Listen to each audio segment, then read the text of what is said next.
Well, hey everybody, it is an exciting day in the digital piano world, and particularly over in Kawai's camp, because today they released their new CX line of digital pianos. This really is designed to replace their KDP line, and in this video specifically, we're going to be taking a deep dive on the CX-202, and this is replacing their KDP-120. Now, this is notable not because it's just replacing and updating an instrument, but the KDP-120 is Kawai's top-selling digital piano, which means it's actually their top-selling product, period. So it's kind of a big deal when you take a bestseller like that and you're going to update it. You really do need to make sure not only are you getting it right, but that you are going to be making it better.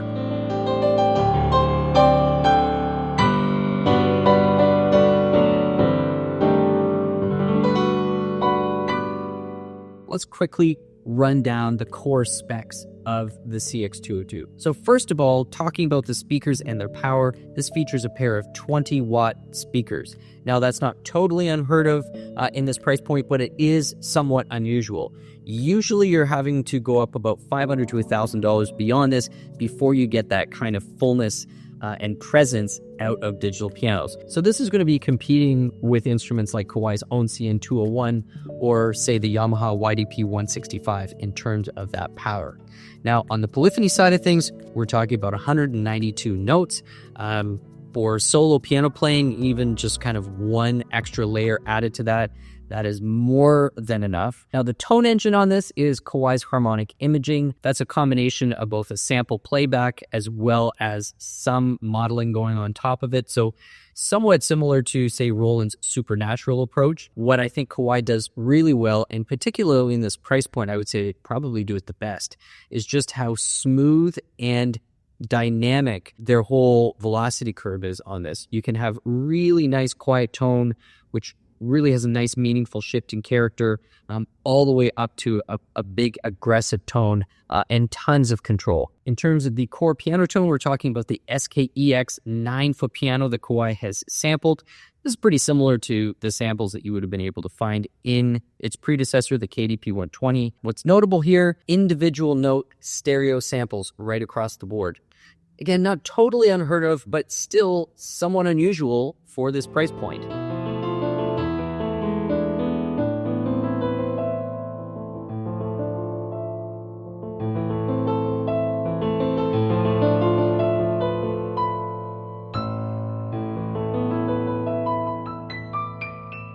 And then in addition to that, I believe we're up to about 20 extra sounds that you get with the instrument. And that's going to include things like organ, electric piano, strings, pads, harpsichords, and a few other fun ones in there. Something that they have now added to the CX-202 is both Bluetooth, MIDI, and audio, which is great because that is going to allow you to play audio back through those great speakers. That could be used for playing along to accompaniment tracks, play along to your favorite hit off the radio, who knows what, but certainly a really nice, versatile tool. You're still able to connect this to a computer with a USB MIDI connection, and as you would expect, it comes with a full 3-pedal pedal board. The other thing that they have updated, and unless you have them side by side, it's doubtful you'd ever notice this, but I do like the lines. They've updated generally some of the beveling and the way that some of these lines are cut. For example, this is a little more rounded. Some of the key cover, beveling is a little more rounded. I know it's the toe blocks, instead of being squared off,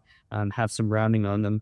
And another thing that Kawai's pointed out that I don't know if I had noticed this myself, to be honest, but I do know that generally this is something that matters if you're playing with socks or bare feet. When you've got a nice round pedal, if you're going to be at that piano for, say more than an hour or two, the more squared off the pedal is, the more your foot is likely a little bit sore playing that pedal. So the more rounded it is, a little more comfortable it also gets. And then finally, a feature that I would almost never make any mention of because it usually doesn't matter at all, the power adapter. Now, why on earth is it worth noting what Kawai is doing here with the power adapter? By the way, this is something that I have noticed happening across a few different manufacturers. Roland, for instance, when they released their LX line, I think it was last year, also made a pretty big deal about the increase in the quality of the power adapter.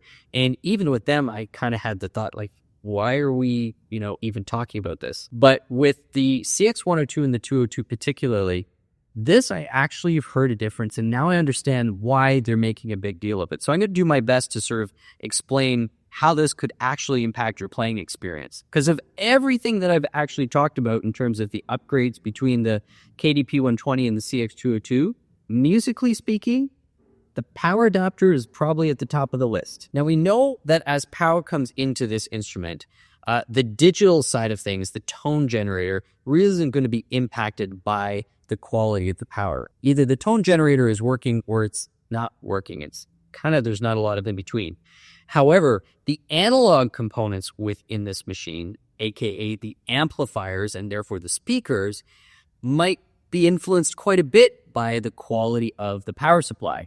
And this is the crux of where these improvements really, impact the piano. When I compare the KDP-120, and particularly I would say with headphones on, versus the CX-202 or the KDP-75 with CX-102, it is such a cleaner tone. And it's not that the core piano tone is cleaner, but there is an absence of just this background, very, very, very low level kind of hiss, like how you can tell that a piece of electronics is on. It's not even hiss. It's like this sort of air, this fuzzy air that you can hear, especially with headphones. Now, that fuzziness is taking up the room that very subtle details in the piano sample would normally occupy, or maybe some of the effect from, say, the reverb engine might be. And so when it's being crowded out by this ultra low white noise there, you're left basically missing this whole band of audio information that would otherwise be there. And so now that that's missing, your ear is able to hear that. And the effect is that you get a much more three-dimensional sense. We construct three-dimensional spaces in our brains as we hear things. And the more detail there is and the more subtlety there is, the more specificity our brain constructs those spaces with. And so with the headphones on, with this super clean power and with those amplifiers, you now get a much more immersive and, to me, a more inspiring and exciting sound to play with. Now it's not just a matter of high quality tone. Now it really is this sense of true connection and immersion in the tone.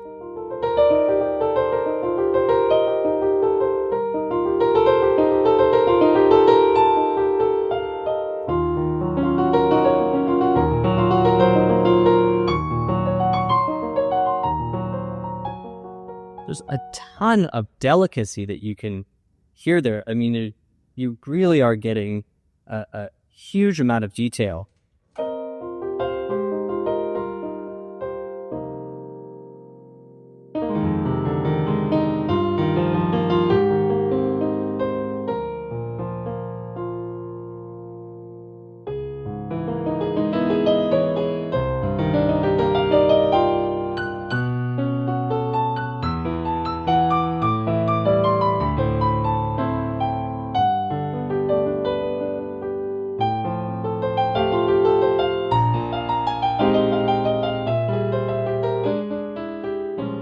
Aesthetically speaking, it's a nice looking piano, but otherwise, you really can think of this as a pretty no-frills instrument that is focused primarily on delivery, a good touch and a good acoustic piano sound to those looking for a practice instrument and wanting to both gain in convenience and save on money by not going the full acoustic route. And in that regard, these have always been super strong. And now with that cleaner tone and that even higher level of detail and sense of immersion, I mean, this goes beyond just to be, something that feels like a high quality practice instrument. I mean, you really can get into things with this piano. Now on this, we've got the Responsive Hammer Compact 2. That is a triple sensor action. It does not have escapement, but I would say for most beginners, that's kind of a non-issue. It's got a very subtle texture on both the black and the white keys, so it's sort of this matte, semi-textured feel to it. And generally speaking, it's a pretty tight feeling action. It doesn't feel heavy in the slightest. It's kind of a medium balanced action, and it's got a really nice, quick return speed. So even for ultra beginners, nobody's going to get fatigued, but I really think that they've managed to strike the balance between not being too light and also obviously not being too heavy so that it deters beginners from being excited. So we're going to go and listen to some of those other sounds that we talked about. But before we do, I want to take just a quick moment and thank all our subscribers for supporting the channel over the last several years. We've experienced some amazing growth. We've had some awesome times here on the channel, and our goal is to continue finding new and interesting ways to bring the world of piano to as many people as possible. For the 50% of you watching who probably aren't subscribed, please know that subscribing helps us tremendously. It really enables us to continue investing in new equipment, coming up with new ideas, and keeping these weekly videos coming your way. But what's more, there's going to be extra rewards and extra cool ways to interact for subscribers now and in the future. So please consider hitting that subscribe button, not just to help us keep making content, but there are some things in it for you. We're going to be doing draws, we're going to be having surveys, exclusive content for our subscribers as well, and not to mention upcoming promotions on all sorts of things that we've got here on the store and online throughout Canada, the United States, and in some cases, the world. Thanks again for your support, and now let's get back to the video. Let's listen to a few other of the acoustic piano tones.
Give you a nice complement of additional sounds to choose from. Every single sound on the CX-202, I would say, is at a reasonable professional quality. It's not just the acoustic piano tones that are going to be satisfying and fun to play with. Really, everything on here kind of puts you into a nice, fun, believable, music mode. Here are my final thoughts on the CX-202. Is it a massive departure or this huge evolution beyond where, say, the KDP-120 was? Well, no, but it didn't need to be. They already had a great formula with the KDP-120, and so this was more about just don't mess it up than anything. But beyond just not messing it up, I think what they've really accomplished here is delivering an even more musical instrument. And I'm going to mention something that I also mentioned in our CX-102 review. Make sure that you've got something in front of you that's going to inspire you, whatever that means to you. But there's no question that if you wanted to get somebody excited about hockey, you would not strap rusty, dull skates on and then go and ask them to play their first game. And so with piano or any other musical instrument, you want to make sure that what you're giving them as their first experience is more than just something that will mechanically do the job. It's something that's going to get them excited. It's something that's going to sort of make the hair on the back of their neck stand up for the first few times. And so what I really love about these instruments is even though they are sort of getting up into sort of a lower mid-range of price point, they're not breaking the bank for most buyers, and it's still giving you that taste of a really high-end, exciting, exhilarating piano tone. So point being, is this going to equally satisfy a high-end professional or a really, really experienced piano player? Well, no, but that is not what it's for. I think for beginners and hobbyists, this is doing exactly what it needs to. So thanks again for watching our fresh review of Kawai's brand new CX-202. Now to find out even more about this instrument, please be sure to check the links out below in the description. My name is Stu Harrison. This has been Merriam Pianos. Take care, and we'll see you again soon.